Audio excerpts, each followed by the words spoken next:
রবীন্দ্র জন্মবার্ষিকী উপলক্ষে সিরাজগঞ্জের শাহজাদপুরের রবীন্দ্র কাছাবাড়িতে শুরু হয়েছে 3 দিনের উৎসব। বিস্তারিত জানাতে যুক্ত হচ্ছেন সহকর্মী ইউসুফ দেওয়ান রাজু। রাজু, 3 দিনের এই উৎসবে কি কি আয়োজন রয়েছে সেখানে?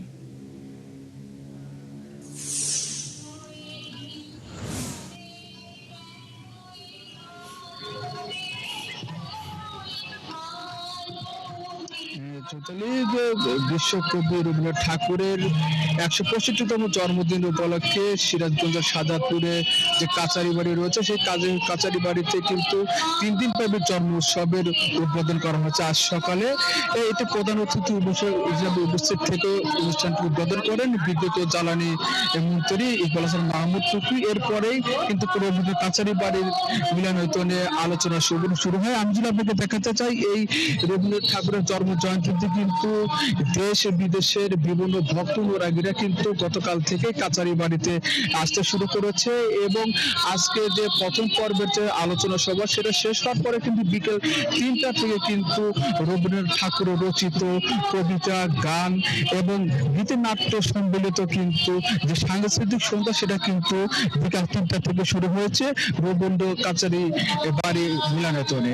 এই অনুষ্ঠানটা কিন্তু সন্ধ্যা পর্যন্ত চলবে। এই অনুষ্ঠানে কিন্তু উপজেলার বিভিন্ন সুনামধন্য সাংস্কৃতিক সংগঠনের পক্ষ থেকে এই সাংস্কৃতিক সন্ধ্যায় তারা কিন্তু গান পরিবেশন করছেন, আবৃত্তি করছেন, কবিতা শোনাচ্ছেন এবং রবি ঠাকুরের যে চিরচারিত কবিতা, গল্প, গান এগুলো কিন্তু মঞ্চস্থ হচ্ছে এই রবীন্দ্র কাচারি বাড়ি মিলনায়তনে। তবে এই অনুষ্ঠানকে ঘিরে এই অঞ্চলের মানুষের মধ্যে কিন্তু ব্যাপক উৎসাহ বিরাজ করছে। বিশেষ করে রবীন্দ্র অনুরাগীরা কিন্তু এখানে ঢল নেমেছে। একই সঙ্গে রবীন্দ্র কাচারি বাড়ি কিন্তু বিভিন্ন আলপনায় সাজানো হয়েছে, আলোকসজ্জা করা হয়েছে এবং আগামীকালকেও কিন্তু যে অনুষ্ঠান সুন্দর করবে তার পরশুদিন কিন্তু সেই অনুষ্ঠানের কিন্তু সমাপ্তি ঘটবে।